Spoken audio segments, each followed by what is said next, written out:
إن الحمد لله نحمده ونستعينه ونستغفره ونؤمن به ونتوكل عليه ونعوذ بالله من شرور أنفسنا ومن سيئات أعمالنا من يهده الله فلا مضل له ومن يضلله فلا هادي له ونشهد أن لا إله إلا الله ونشهد أن محمدا عبده ورسوله أما بعد فإن خير الحديث كتاب الله وخير الهدي هدي محمد صلى الله عليه وسلم وشر الأمور محدثاتها وكل محدثة بدعة وكل بدعة ضلالة وكل ضلالة في النار.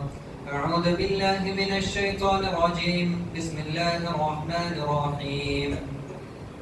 يا أيها الناس اتقوا ربكم الذي خلقكم من نفس واحدة وخلق منها زوجها وبث منهما رجالا كثيرا ونساء واتقوا الله الذي تساءلون به والأرحام إن الله كان عليكم رقيبا. يا أيها الذين آمنوا اتقوا الله حق تقاته ولا تموتن إلا وأنتم مسلمون. يا أيها الذين آمنوا اتقوا الله وقولوا قولا سديدا يصلح لكم أعمالكم ويغفر لكم ذنوبكم ومن يطع الله ورسوله فقد فاز فوزا عظيما. قال الله تبارك وتعالى في القرآن المجيد والفرقان الحميد ولو أن أهل القرى آمنوا واتقوا لفتحنا عليهم بركات من السماء والأرض. حضرات گرامی، خطبہ مسنونہ کے بعد میں نے آپ کے سامنے ایک آیت کی تلاوت کی ہے جس میں اللہ تبارک و تعالی فرماتا ہے وَلَوْ أَنَّ أَهْلَ الْقُرَىٰ آمَنُوا وَاتَّقَوْا لَفَتَحْنَا عَلَيْهِمْ بَرَكَاتٍ مِّنَ السَّمَاءِ وَالْأَرْضِ، کہ اگر یہ شہر والے، یہ زمین والے، یہ گاؤں والے ایمان لے آئیں اور تقوی اختیار کر لیں تو ہم ان کے اوپر آسمانوں اور زمین سے برکتوں کے دروازوں کو کھول دیں گے. حاضرین، برکت انسانی زندگی کے لیے بہت اہم ہے. ہم جو کچھ بھی اللہ تبارک و تعالیٰ نے جو بھی نعمتیں انسان کو عطا کر رکھی ہیں، اگر ان نعمتوں میں برکت نہ ہو تو وہ نعمتیں انسان کے لیے فائدہ مند ثابت نہیں ہو سکتی. اسی لیے اگر اللہ تبارک و تعالیٰ نے مال دیا ہے تو مال میں برکت ہونا ضروری ہے. اگر اللہ تبارک و تعالیٰ نے سوچ بوجھ دی ہے تو اس سوچ بوجھ میں برکت ہونا ضروری ہے. اولاد عطا کر رکھی ہے تو اولاد میں برکت ہونا ضروری ہے. اگر اللہ تبارک و تعالیٰ نے علم عطا کر رکھا ہے تو علم میں بھی برکت ہونا لازمی ہے. اگر برکتیں نہ ہوں، گرچہ کہ یہ نعمتیں حاصل ہو بھی جائیں، تب بھی اللہ تبارک و تعالیٰ کی جانب سے زندگیوں میں سکون نصیب نہیں ہوگا. اگر اللہ تبارک و تعالیٰ نے مال دیا ہے، مال میں برکت نہ ہو تو اس مال کا کوئی فائدہ نہیں ہوگا. اگر اللہ تبارک و تعالیٰ نے اولاد دی ہے، اگر اولاد میں برکت نہ ہو تو اولاد نیک نامی کا ذریعہ نہیں بنے گی، اولاد الٹا بوجھ بنی رہے گی. اولاد کی وجہ سے بدنامی ہوگی، اولاد کی وجہ سے ہر پل پریشانی کا سامنا جھیلنا ہوگا. اگر علم عطا کر رکھا ہے اللہ تبارک و تعالیٰ، اگر اس علم میں برکت نہ ملے تو وہ نہ علم خود کے لیے فائدہ مند ہوگا، نہ سماج کے لیے فائدہ مند ہوگا، بلکہ وہ ایک علم بھی بوجھ بنا رہے گا. تو اسی لیے اللہ تبارک و تعالیٰ نے جو بھی نعمتیں عطا کر رکھی ہیں ان نعمتوں میں برکت کا ہونا بہت ضروری ہے. اللہ تبارک و تعالیٰ نے اس دنیا میں بعض ایسی چیزیں ہیں جن میں خصوصی طور پر اللہ تبارک و تعالیٰ نے برکتیں رکھی ہیں. جیسا کہ مثال کے طور پر قرآن مجید کے سلسلے میں اللہ تبارک و تعالیٰ نے خود فرمایا کتاب انزلناہ الیک مبارک، کہ واحد ایسی کتاب ہے جسے ہم نے تمہاری جانب نازل کی ہے جو کہ بہت برکتوں والی ہے. یہی وجہ ہے کہ قرآن کا پڑھنا، قرآن کا سننا، قرآن کا سمجھنا، قرآن کا جاننا انسانی زندگیوں میں برکتوں کا ذریعہ بنتی ہے، برکتوں کی باعث بنتی ہے. اور یہی وجہ ہے کہ کہا جاتا ہے کہ اگر انسانی زندگی میں کسی کو اس بات کی شکایت ہو کہ اس کا گھر برکتوں سے خالی ہے، اس کے گھروں میں برکتیں نہیں مل رہی ہے، تو قرآن کا خصوصی طور پر اہتمام کرے، قرآن کو پڑھنے کی کوشش کرے، قرآن کو سمجھنے کی کوشش کرے، کیونکہ بہت ساری پریشانیوں کا حل قرآن مجید کہیں نہ کہیں کسی نہ کسی ذریعے سے بھی دلا دیتا ہے۔ یہی وجہ ہے ہمیں اسلاف کی زندگیوں میں ہمیں یہ جائزہ ملتا ہے کہ جب کبھی بھی زندگی کے کسی بھی پہلو میں اگر وہ اٹک سے جاتے، انہیں کوئی حل نصیب نہیں ہوتا، تو ایسے موقع پر قرآن کو کھول کر پڑھنے لگ جاتے، یہاں تک کہ بسا اوقات قرآن کی کسی آیتوں سے انہیں اپنی زندگی میں ہونے والی پریشانیوں کا حل بھی ملا کرتا تھا۔ کہ قرآن سے ان کی الفت تھی، ان کی محبت تھی، جس کی وجہ سے قرآن نے ان کی زندگیوں میں ایسی برکتوں کو نازل کیا تھا۔ اس کے علاوہ انبیاء اور رسول کے ساتھ ان ذاتوں میں بھی اللہ تبارک و تعالیٰ نے خصوصی طور پر برکتوں کو رکھا ہے۔ حضرت عیسیٰ علیہ السلام فرماتے ہیں وَأُبْرِئُ الْأَكْمَحَ وَالْأَبْرَصَ وَأُحْيِي الْمَوْتَى بِإِذْنِ اللَّهِ، کہ اللہ تبارک و تعالیٰ نے میری ذات میں ایسی برکت رکھی ہے کہ وَأُبْرِئُ الْأَكْمَحَ، کہ میں کوڑ کی بیماری والوں کو ٹھیک کر دیتا ہوں، میں بس کی بیماری والوں کو ٹھیک کر دیتا ہوں، میں نابینا انسان کو بینا دار بنا دیتا ہوں، اور اس سے بڑھ کر وَأُحْيِي الْمَوْتَى بِإِذْنِ اللَّهِ، اگر کوئی انسان مر جاتا ہے تو میں اللہ تبارک و تعالیٰ کے حکم سے، اس کی اجازت سے میں دوبارہ زندہ کرتا ہوں۔ یہ انبیاء کی برکتوں کا ذریعہ ہوتا ہے، انبیاء کی ذاتوں کی برکتوں کا ذریعہ ہوتا ہے۔ اس کے علاوہ اگر زمینوں کا معاملہ لے تو حرمین شریفین کے علاوہ سرزمین بیت المقدس کو اللہ تبارک و تعالیٰ نے اتنی مبارک زمین قرار دیا ہے کہ قرآن مجید کا کسی بھی پہلو کو آپ اٹھا کر پڑھ لیں، قرآن مجید میں اللہ تبارک و تعالیٰ نے کہیں پر بھی بیت المقدس کا نام، فلسطین کا نام اس کے نام سے نہیں بلکہ مبارک والی زمین کے نام سے یاد کیا ہے۔ سبحان الذي اسرى بعبده ليلا من المسجد الحرام الى المسجد الاقصى الذي باركنا حوله، کہ اللہ تبارک و تعالی سفر اسراء و معراج کا تذکرہ کرتے ہوئے فرماتا ہے بڑی ذات عزتوں والی ہے وہ ذات جس نے اللہ کے رسول صلی اللہ علیہ وسلم آپ کو بیت الحرام سے اٹھا کر بیت المقدس کی جانب لے گیا، وہ بیت المقدس جس کے اطراف و اکناف میں اللہ تبارک و تعالی نے برکتوں کو گھیر رکھا، اور یہ برکتیں نہ صرف مادی ہیں بلکہ معنوی اعتبار سے بھی جائزہ لے تو بیت المقدس کے سرزمین کو اللہ تبارک و تعالی نے معنوی اعتبار سے بھی برکتوں والا قرار دیا۔ آپ انبیاء کرام کی ذاتوں کا جائزہ لیں، سب سے زیادہ اگر انبیاء کرام کسی سرزمین کی جانب بھیجے گئے ہیں تو وہ بیت المقدس کی جانب ہے۔ حضرت ابراہیم علیہ السلام، حضرت اسحاق علیہ السلام، یعقوب علیہ السلام کی ساری زندگی، یوسف علیہ السلام کی بھی ابتدائی زندگی، اس کے بعد موسیٰ علیہ السلام کو اسی سرزمین کے جانب جانے کا حکم دیا گیا، داؤد اور سلیمان علیہ السلام کی ساری زندگی سرزمین فلسطین میں گزری، حضرت عیسیٰ علیہ السلام کی پیدائش بھی سرزمین فلسطین میں ہوئی۔ اللہ تبارک و تعالیٰ نے معنوی طور پر اتنی بابرکتوں والی زمین بنا کے رکھا ہے۔ اتنا ہی نہیں، اگر مادی اعتبار سے بھی دیکھیں تو یہ حقیقت ہے کہ وہاں کی سرزمین میں اللہ تبارک و تعالیٰ نے وہاں کی سرزمین میں پھلوں میں جو اللہ تبارک و تعالیٰ نے برکتیں عطا کر رکھی ہیں، وہاں کی مٹھاس، وہاں کی مقدار، وہاں کے پھلوں کی جو سائز ہوتا ہے اس میں بھی اللہ تبارک و تعالیٰ نے بہت بہترین کر رکھا ہے۔ یہی وجہ ہے۔ اس کے علاوہ اگر کسی کی زندگی میں کسی کے لیے بہترین دعا دینا چاہتے ہیں، سب سے بہترین دعا دینا چاہتے ہیں تو کم سے کم الفاظ میں سب سے بہترین یہی دعا ہے کہ اللہ تبارک و تعالیٰ تمہاری زندگی میں برکت دے دے، یہ سب سے بہترین دعا ہے۔ یہی وجہ ہے کہ شادی شدہ جوڑے کو جب نکاح ہوتا ہے تو سب سے پہلا یہی پیغام دیا جاتا ہے کہ بارک اللہ علیک وجمع بینکما فی الخیر، کہ اللہ تبارک و تعالیٰ تمہارے لیے برکتوں کو نازل کر دے، تم پر اللہ تبارک و تعالیٰ برکتوں کو نازل کر دے، تم سے آنے والی اولاد میں اللہ تبارک و تعالیٰ برکتوں کو نازل کر دے، اور تم دونوں کو اللہ تبارک و تعالیٰ خیر پر جمع رکھے۔ شادی شدہ جوڑا کیونکہ اپنی زندگی میں وہ ایک نیا پہلو شروع کرتے ہیں، ایک نیا چیپٹر شروع کرتے ہیں، یہی وجہ ہے کہ اس زندگی کے پہلے پڑاؤ میں، اس زندگی کے نئے چیپٹر کے پہلے حصے میں سب سے پہلے میں برکتوں کی دعا دی جاتی ہے، اور برکت کی دعا کا اتنا اثر ہوتا ہے کہ انسانی زندگی میں بھی وہ دیکھنے میں ملتا ہے۔ حضرت انس رضی اللہ تعالیٰ عنہ ان کی پیدائش ہوتی ہے، چھوٹے سے حضرت انس رضی اللہ تعالیٰ عنہ ان کے والدہ انہیں نبی کریم صلی اللہ علیہ وسلم کے پاس لے جا کر کہتے ہیں اے اللہ کے رسول، ان کے سلسلے میں دعا کیجئے. تو نبی کریم صلی اللہ علیہ وسلم دعا کرتے ہیں بارک اللہ. حضرت نبی کریم صلی اللہ علیہ وسلم دعا کرتے ہیں کہ انس تمہاری زندگی میں اللہ تبارک و تعالیٰ تمہیں برکت دے, تمہاری مال میں اللہ تبارک و تعالیٰ تمہیں برکت دے. یہ دعا کا نتیجہ ہے. حضرت انس رضی اللہ تعالیٰ عنہ بیان کرتے ہیں 100 سال کی عمر گزر جانے کے بعد جب وہ بصرہ میں رہنے لگے تھے, انہوں نے کہا تھا کہ میں نے سب سے زیادہ طویل زندگی پائی اور 100 سال جینے کے باوجود بھی بڑھاپے کی کسی بھی پریشانی کا اثر ان کی زندگی پہ ہمیں نظر نہیں آتا. 100 سال کی زندگی جینے کے باوجود بھی ہم جانتے ہیں انسانی جسم ہے کمزور ہو جاتا ہے, ناحق ہو جاتا ہے, اس میں بہت ساری بیماریاں بھی شروع ہوتی ہیں. حضرت انس بیان کرتے ہیں 100 سال کی زندگی پانے کے باوجود بھی کسی بھی بیماری کے کوئی وہ شکار نہیں تھے اور کسی کے اوپر بوجھ نہیں تھے. اتنا ہی نہیں, حضرت انس رضی اللہ تعالیٰ عنہ یہ بھی بیان کرتے ہیں اور نبی کریم صلی اللہ علیہ وسلم نے ان کے اولاد نے برکت کی جو دعا دی تھی اس کا نتیجہ یہ تھا. حضرت انس بیان کرتے ہیں میں نے اپنے ہاتھوں سے 100 سے زائد میں نے اپنے اولاد کو دفن کیا ہے.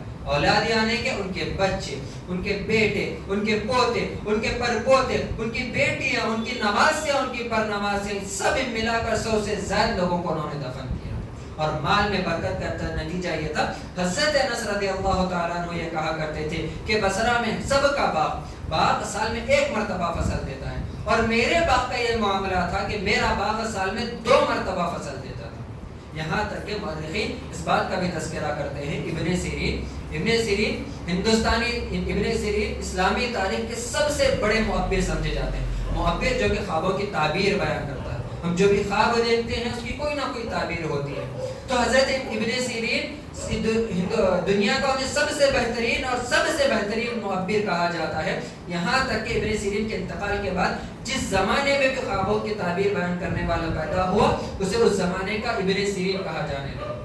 ابن سیرین کی زندگی کو اگر ہم دیکھتے ہیں تو وہ سیرین کے بیٹے ہیں. اور سیرین کون ہے؟ حضرت انس رضی اللہ تعالیٰ عنہ کے غلام. تو اللہ تبارک و تعالیٰ نے مال میں اتنی برکت دی تھی کہ غلام جو کہ مال کی ایک شکل تھی ان کے بیٹے کو اللہ تبارک و تعالیٰ نے دنیا کا سب سے بہترین خوابوں کا معبر بنا کر بھیجا. تو اگر کوئی بھی انسان یہ چاہتا ہے کہ اپنی اولاد کے سلسلے میں ہو, اپنی دوستوں کے سلسلے میں ہو, کسی کے سلسلے میں ہو, اگر دعا دینا چاہتا ہے, حقیقتاً دعا دینا چاہتا ہے اور مؤثر دعا دینا چاہتا ہے تو ہمیشہ بارک اللہ تبارک و تعالیٰ تمہیں برکت دے. یہ سب سے بہترین دعا ہے. اور اگر اللہ تبارک و تعالیٰ اس دعا کو قبول کر لے تو ایسے موقع پر حضرت انس رضی اللہ تعالیٰ عنہ جیسی زندگی کے اثرات ہمیں ان کی زندگی میں نظر آئیں گے. اس کے علاوہ اللہ تبارک و تعالیٰ نے دنیا میں کچھ ایسی ذاتوں کو بھی بھیجا ہے جس کی وجہ سے اللہ تبارک و تعالیٰ وہاں کے رہنے والوں کو, آس پاس والوں کو, یہاں تک کہ امت اسلامیہ کو اللہ تبارک و تعالیٰ نے ان کا احسان مند بنایا.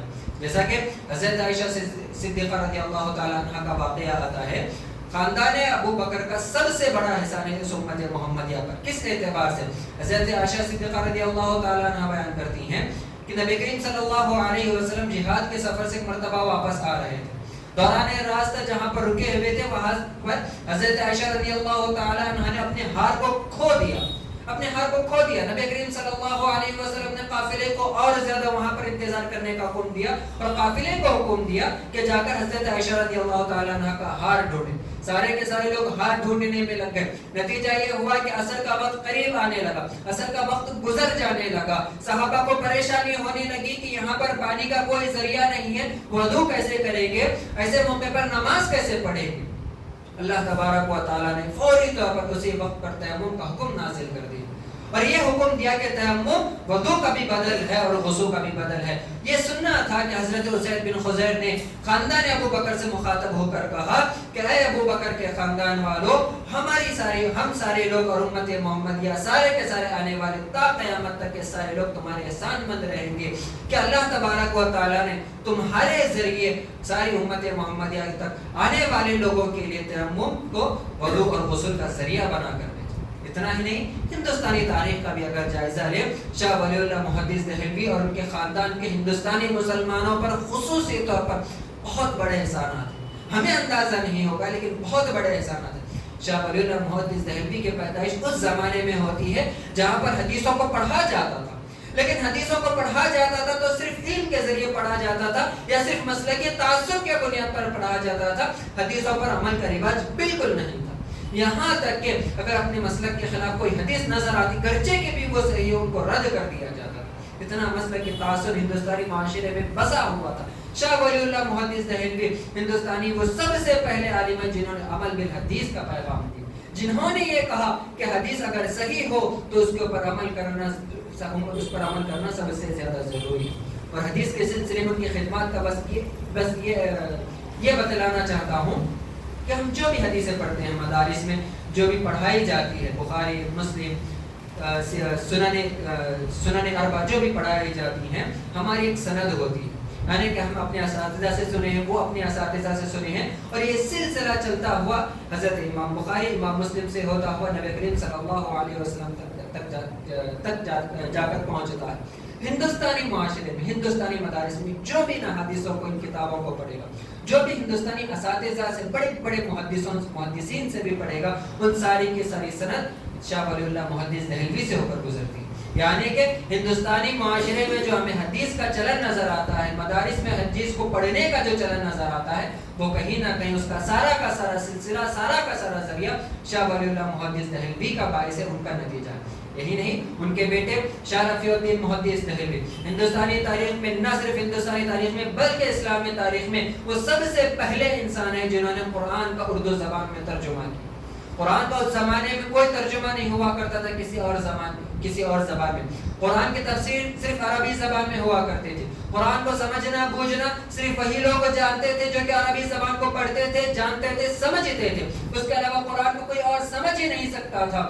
شاہ رفیع الدین محدث دہلوی وہ پہلے انسان ہیں جنہوں نے قرآن کا عربی زبان سے اردو زبان میں ترجمہ کیا, اور سارے ہندوستان والوں کو اس بات کا پیغام دیا کہ قرآن کو صرف پڑھنا نہیں بلکہ اس کو سمجھنا بھی بہت زیادہ ضروری ہے. اسی کا نتیجہ ہے کہ آج کی دنیا میں جو ہمیں قرآن کے مختلف زبانوں میں جو تراجم نظر آتے ہیں, انگریزی زبان ہو, یہاں تک کہ ریجنل لینگویجز, تیلگو زبان ہو, کنڑا زبان ہو, تمل لینگویج ہو, ملیالم لینگویج ہو, اس ساری زبانوں میں جو ہمیں تراجم نظر آتے ہیں, اس کا سہرا کہیں نہ کہیں شاہ رفیع الدین محدث دہلوی کے سر پر جاتا ہے. شاہ اسماعیل شہید رحمہ اللہ علیہ, ان کی زندگی میں ہندوستان میں وہ پہلے انسان ہیں جنہوں نے ہندوستانی مسلمانوں کو عقیدے کا پیغام دیا.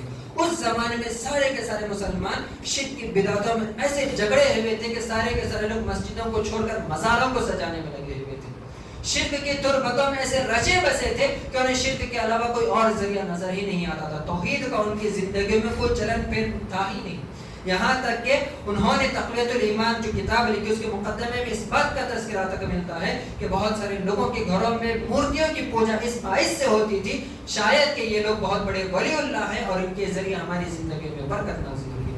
مورتیوں کی پوجا تک ہندوستانی معاشرے میں ہوتی تھی. شاہ اسماعیل شہید انہوں نے تقویۃ الایمان نامی کتاب لکھی اور ہندوستان کے سارے مسلمانوں کو شرک کی جکڑوں سے آزاد کر کے توحید کا پیغام دلایا. اور یہاں تک کہ ہندوستان میں سب سے بہترین اگر عقیدے کی کوئی کتاب سمجھی جاتی ہے جو کہ مدارس میں بھی پڑھائی جاتی ہے اور لوگوں کو بھی پڑھنے کی جو دعوت دی جاتی ہے, وہ یہی ہے تقویۃ الایمان, کیونکہ یہ عقیدے پر سب سے بہترین کتاب ہے.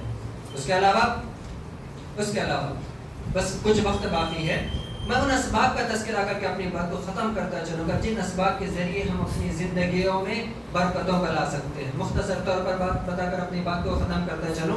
سب سے پہلا ذریعہ اور سب سے اہم ذریعہ ایمان اور تقویٰ کا راستہ ہے. اگر انسانی زندگی میں ایمان آ جائے, اگر انسانی زندگی میں تقویٰ آ جائے تو اللہ تبارک و تعالیٰ برکتوں کو خصوصی طور پر نازل کرے گا. جیسے کہ میں نے سب سے پہلے اس آیت کی تلاوت کی تھی, وَلَوْ أَنَّ أَهْلَ الْقُرَىٰ آمَنُوا وَاتَّقُوا لَفَتَحْنَا عَلَيْهِمْ بَرَكَاتٍ مِّنَ السَّمَاءِ وَالْأَرْضِ, کہ اگر شہر والے, اگر گاؤں والے, اگر انسان ایمان لے آئے, تقویٰ لے آئے تو ہم آسمانوں اور زمینوں سے برکتوں کے دروازے سے نازل کر دیں گے. اس کے علاوہ دوسرا ذریعہ جس کے ذریعے انسانی زندگی میں برکتیں آ سکتی ہیں وہ ہے صلہ رحمی, رشتہ داروں کے ساتھ بہترین سلوک, رشتہ داروں کے ساتھ اچھا سلوک. نبی کریم صلی اللہ علیہ وسلم نے واضح طور پر فرمایا, من احب ان یبسط له فی رزقه رزقه فلیصل رحمہ. جو انسان یہ چاہتا ہے کہ وہ اپنے رزق میں فراوانی جانے، وہ اپنے رزق میں فراوانی چاہتا ہے، فلیصل رحمہ، اپنے رشتہ داروں کے ساتھ حسن سلوک کرے. حاضرین، یہاں پر رک کر میں یہ بات بتا دینا مناسب سمجھتا ہوں، رشتہ داروں کے ساتھ حسن سلوک کا معاملہ، صلہ رحمی کا معاملہ یہ نہیں کہ جو خاندان والے، جو گھر والے، آپ کے جو رشتہ دار آپ کے ساتھ اچھا بات کر رہے ہیں، صرف انہی کے ساتھ اچھا بات کرنا یہ صلہ رحمی میں شمار نہیں ہوتا. صلہ رحمی کا مطلب یہ ہے کہ جو رشتہ داروں کے تعلقات آپ سے خراب ہو گئے، کسی بھی بنیاد پر ہو، جن رشتہ داروں کے تعلقات آپ سے خراب ہوئے ہیں، آپ اپنے جانب سے دلوں کو صاف کر کے، آپ اپنے جانب سے دلوں میں کوئی شکوہ رکھے بغیر آگے بڑھ کر اگر بات کرتے ہیں، آگے بڑھ کر تعلقات کو اچھا رکھنے کی کوشش کرتے ہیں، یہ صلہ رحمی کا معاملہ ہو. صلہ رحمی یہ نہیں کہ آپ کے جو گھر والے آپ کے رشتہ دار آپ سے اچھا بات کر رہے ہیں، آپ بھی ان سے اچھا بات کر رہے ہیں، جو رشتہ دار آپ سے نہیں بات کر رہے ہیں انہیں کمپلیٹلی طور پر اگنور کیا جا رہا ہے، ان کے ساتھ تعلقات نہیں استوار کیا جا رہا ہے، ان کے ساتھ تعلقات کو اچھا نہیں رکھا جا رہا ہے، یا کسی وجہ سے آپس میں لڑائی ہو گئی، کسی وجہ سے آپس میں جھگڑا ہو گیا، کسی وجہ سے دلوں میں خلش آ گئی، اس خلش کو صاف نہیں کیا جا رہا ہے، یہ صلہ رحمی نہیں. صلہ رحمی دلوں میں خلش آتی ہے، تعلقات تھوڑے سے بکھرتے ہیں، ان تعلقات کو اپنی جانب سے صحیح کرنے کی کوشش کرنا، یہ صلہ رحمی کا معاملہ ہوتا ہے. اور اللہ کے رسول صلی اللہ علیہ وسلم نے واضح طور پر فرمایا، جو انسان یہ چاہتا ہے کہ اپنے رزق میں فراوانی ہو، وہ رشتہ داروں کے ساتھ اچھا تعلقات کو رکھے، رشتہ داروں کے ساتھ صلہ رحمی کا معاملہ کرے. تیسری چیز جو اہم ہے وہ ہے معاملات میں دیانت داری. جو بھی معاملہ کرے، جو بھی لین دین کرے، نبی کریم صلی اللہ علیہ وسلم نے طویل حدیث ہے، اس میں نبی کریم صلی اللہ علیہ وسلم نے فرمایا کہ جب بائع اور مشتری، لینے والا اور دینے والا، کسٹمر اور بائر، یعنی کہ لینے والا، خریدنے والا، بیچنے والا، دونوں کے درمیان جب تک سچائی ہوگی، جب تک دیانت داری ہوگی، اللہ تبارک و تعالیٰ اس میں امانت داری، اللہ تبارک و تعالیٰ اس میں برکتوں کو نازل کرتا رہے گا. جیسے ہی دیانت داری، جیسے ہی سچائی ان کے تجارت میں سے ہٹ جائے گی، اللہ تبارک و تعالیٰ بھی اپنے برکتوں کو چھین لے گا. یہی وجہ ہے حضرت، حقیقت میں یہ معاملہ ہے کہ آپ اپنی زندگی میں اٹھا کر دیکھ لیجیے. کبھی بھی اگر کبھی ہوتا ہے انسان شیطانی بہکاوے میں آ کر، یا غصے میں ہو کر، یا ناراض ہو کر، یا پریشانی میں مبتلا ہو کر، پیسوں کی بہت زیادہ سخت ضرورت ہوتی ہے، ہم کوئی ایسا معاملہ کر بیٹھتے ہیں، تجارت میں کوئی ایسا معاملہ کر بیٹھتے ہیں جس کی وجہ سے وقتی طور پر فائدہ ہوتا ہے، ہمارا دل راضی نہیں ہوتا، لیکن وقتی طور پر کچھ زیادہ منافع ہو جاتا ہے، کچھ زیادہ پیسہ آ جاتا ہے. اب دیکھیے اس کے بعد آپ کی زندگی میں کوئی نہ کوئی ایسا حادثہ ہوگا کہ آپ نے جو کچھ بھی جھوٹ بول کر یا چھپا کر یا دھوکے سے جو کچھ بھی کمایا تھا، وہ سارا کا سارا واپس چلا جائے گا. جتنا آپ نے کمایا تھا، جتنا آپ نے پروفٹ کمایا تھا، وہ چلا جائے گا. یہ آپ کی پہلی اللہ تبارک و تعالیٰ کی جانب سے یہ پہلی سزا ہوگی. اللہ تبارک و تعالیٰ کی جانب سے پہلی یاد دہانی ہوگی کہ دیکھو تم غلط معاملے میں جا رہے ہو، تجارت کر رہے ہو، لیکن دیکھو تم اچھے انسان ہو، لیکن یہاں پر تم نے غلطی کا سہارا لیا تھا، اسی وجہ سے میں جتنا تم نے غلطی کا سہارا لے کر، جتنا تم نے جھوٹ کا سہارا لے کر کمایا تھا، میں بس اتنا ہی پروفٹ چھین لے رہا ہوں. اپنے آپ کو سدھار لو، ورنہ جتنا کماؤ گے وہ سارا کا سارا اللہ تبارک و تعالیٰ دوبارہ بھی چھین سکتا ہے. اسی لیے جب کبھی بھی لین دین کا معاملہ ہو سکتا ہے کہ وقتی طور پر نقصان کا اندازہ ہو رہا ہو، لیکن اللہ تبارک و تعالیٰ ایسے دیانت داری میں، ایسی تجارت میں جس میں دیانت داری ہو، سچائی ہو، اللہ تبارک و تعالیٰ برکتوں کو نازل کرتا ہے. ایک اور معاملہ، ایک اور چیز حضرین، فجر کا وقت. فجر کا وقت نبی کریم صلی اللہ علیہ وسلم نے خصوصی طور پر دعا کی کہ اللہم بارک لی فی امتی فی بکورہا، کہ اللہ تبارک و تعالیٰ میری امت کے فجر کے وقت میں برکتوں کو نازل کر. اور ہمارا یہ معاملہ ہوتا ہے، عام دنوں کے بات کو تو چھوڑ ہی دیجیے، عام دنوں کے سلسلے میں تو ہم سے ہزار شکایتیں ہوں گی. معاملہ اتنا برا ہوتا جا رہا ہے کہ رمضان کے معاملے میں بھی جبکہ ہم فجر کے وقت میں اٹھتے ہیں، لیکن ہمارا یہ معاملہ ہوتا ہے کہ فجر کے بعد ہم سونے کی سب سے پہلے تیاری کرتے ہیں. حاصل یہ حقیقت ہے کہ فجر کے وقت میں اللہ تبارک و تعالیٰ نے برکتوں کو دے رکھا ہے. تو جب کبھی بھی تجارت کا معاملہ ہوتا ہے یا پڑھنے کا معاملہ ہوتا ہے، خصوصی طور پر جو اسٹوڈنٹس ہوتے ہیں جن کو بہت زیادہ پرابلم سالو کرنے کا معاملہ ہوتا ہے، ایگزامز کی تیاری کا معاملہ ہوتا ہے، فجر کا وقت بہت زیادہ اہم ہوتا ہے تیاری کے لیے. فجر کا وقت بہت زیادہ اہم ہوتا ہے پڑھائی کے لیے. مدارس میں بھی اس بات کا اہتمام کیا جاتا ہے کہ فجر کے بعد آپ پڑھتے بیٹھیں، دوپہر میں تھوڑا سا وقت میں سو جائیں، لیکن فجر کے بعد پڑھتے بیٹھے. یہ حقیقت ہے کہ ایگزامس کی تیاری کا بھی معاملہ ہو، اگر فجر کے بعد پڑھتے بیٹھیں گے تو اللہ تبارک و تعالیٰ اس پڑھائی میں، اس معاملے میں ایسی برکت دے گا کہ آپ کو کم مدت میں آپ کو ایسا لگے گا گویا کہ میں نے کچھ زیادہ ہی پڑھ لیا. اور یہ معاملہ تجارت میں بھی ہوتا ہے. سونے کے بجائے کچھ کام کرنا، یا پھر سونے کے بجائے کچھ اپنے آپ کو بزی رکھنا ایسے معاملات میں جس کی وجہ سے ہماری صحت کو، ہمارے علم کو، ہمارے وقت کو، ہماری زندگی کو فائدہ پہنچے، بہت زیادہ ضروری بھی. تجارت میں بہت سارے لوگوں کی شکایت ہوتی ہے اتنا صبح دکانیں نہیں کھلتی، دکانیں کھول کے فائدہ نہیں ہوتا. ٹھیک ہے، لیکن اپنے آپ کو اس وقت میں اپنے آپ کو کسی ایسے کام میں بزی کیجیے جس کی وجہ سے اپنے آپ کو فائدہ ہو. پڑھنے کی کوشش کیجیے، قرآن پڑھنے کی کوشش کیجیے، اچھی باتیں سننے کی کوشش کیجیے، بیان کو سننے کی کوشش کیجیے، یا اپنے وقت کو ایسے وقت میں لگائیے جس کی وجہ سے ہماری انسانی زندگی میں کچھ فائدہ ہو، اپنی انسانی زندگی میں کچھ بدلاؤ محسوس ہو. اس فجر کے وقت کو ایسے کاموں میں لگانے کی کوشش کریں، بیکار کے کاموں میں لگانے میں، وقت ضائع کرنے میں نہ کریں. اس کے علاوہ آخری دو باتیں، صدقہ و خیرات. صدقہ و خیرات کے ذریعے اللہ تبارک و تعالیٰ برکتوں کا نازل کرتا ہے. نبی کریم صلی اللہ علیہ وسلم نے یہ بات قسم کھا کر کہی ہے کہ میں قسم کرتا ہوں اس ذات کی جس نے مجھے اس دنیا میں بھیجا ہے. نبی کریم صلی اللہ علیہ وسلم نے کہا ما نقص مال من صدقہ، کہ جو انسان صدقے کی وجہ سے کسی کے مال میں کمی نہیں. اللہ کے رسول صلی اللہ علیہ وسلم نے اپنی نبوت کی قسم کھا کر اس بات کا حکم دیا. اس کے علاوہ ایک آخری بات جو کہ میں نے شروع میں بھی بیان کی تھی، قرآن سے تعلق. قرآن سے اپنے تعلقات کو استوار کرنے کی کوشش کریں، جتنا ہو سکے اتنا، جتنا زیادہ ہو سکے اتنا زیادہ استوار کرنے کی کوشش کریں.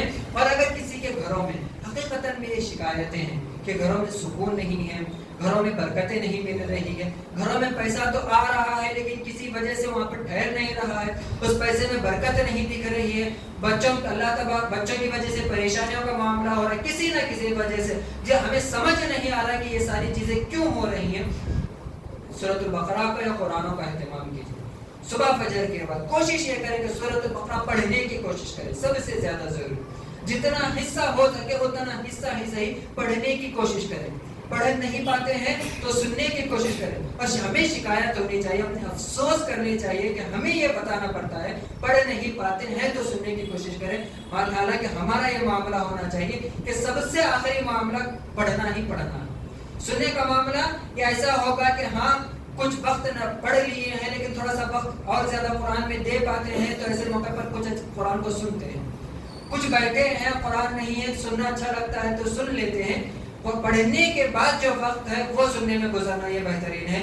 ہمارا یہ معاملہ ہو رہا ہے، مسلمانوں کو یہ کہنا پڑتا ہے کہ آپ سب سے آخری وقت اپنا قرآن کو سننے میں تو گزار دیجیے. حاضرین یہ ہم کوشش، ہماری یہ کوشش 2 آیتیں ہی سے زیادہ نہ سے 2 آیتیں 3 آیتیں سے کسی کے گھر میں اگر شکایتیں ہیں تو سورۃ البقرہ پڑھنے کی کوشش کریں، سورۃ البقرہ کو سننے کی کوشش کریں. اس کے علاوہ اپنے آپ کو قرآن سے استوار کرنے کی کوشش کریں. حقیقتاً آپ اپنی زندگیوں میں برکتوں کو، اپنی زندگیوں میں بدلاؤ کو محسوس کریں گے، اپنی زندگیوں میں سکون اور اطمینان کو محسوس کریں گے. اللہ تبارک و تعالیٰ سے دعا ہے کہ اللہ تبارک و تعالیٰ ہماری زندگیوں میں، ہماری نعمتوں میں، اور اللہ تبارک و تعالیٰ ہماری مال میں، ہماری اولاد میں اللہ تبارک و تعالیٰ برکتوں کو نازل کر دے. آمین یا رب العالمین. ربنا تقبل منا انك انت السميع العليم. ربنا آتنا في الدنيا حسنة وفي الآخرة حسنة وقنا عذاب النار. ربنا آتنا في الدنيا حسنة وفي الآخرة حسنة وقنا عذاب النار. آمين يا رب العالمين. سبحان ربك رب العزة عما يصفون وسلام على المرسلين والحمد لله رب العالمين.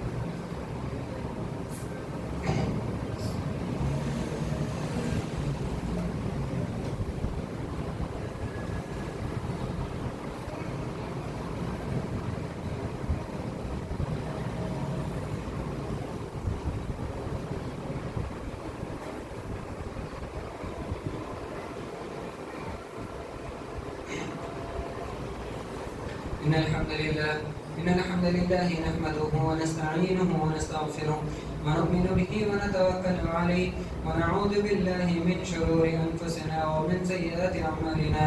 من يهده الله فلا مضل له ومن يضلله فلا هادي له. ونشهد أن لا إله إلا الله ونشهد أن محمدا عبده ورسوله. أما بعد فإن خير الحديث كتاب الله وخير الهدي هدي محمد صلى الله عليه وسلم وشر الأمور محدثاتها وكل محدثة بدعة وكل بدعة ضلالة وكل ضلالة في النار. أعوذ بالله من الشيطان الرجيم. بسم الله الرحمن الرحيم.